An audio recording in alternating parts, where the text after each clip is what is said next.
Sanghar report bureau chief Ghulam Qadir. Sanghar लगोड़ Jafar जे मियाण में मजलिस अज़ा बर्पा कई वई। मरहूम ज़वार अल्लाह जुड़ियो मलाह जे सवाब लाइ नबी बख्श मलाह पारां फर्श अज़ा विछायो वियो।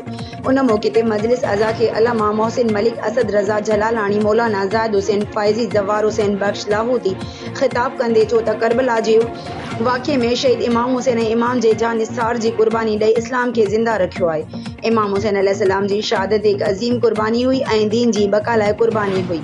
इमाम हुसैन अलैहिस्सलाम पंहिंजा नंढा ॿार वॾा शहीद कराए इस्लाम जो झंडो बुलंद कयो आहे।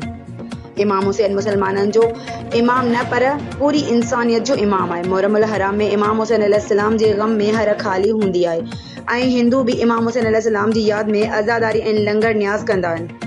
इमाम हुसैन अलैहिस्सलाम जी शहादत मां असांखे सबक मिले थो त नमाज़ क़ाइम रखिजे, अल्लाह पाक तरफ़ रुजू कयो।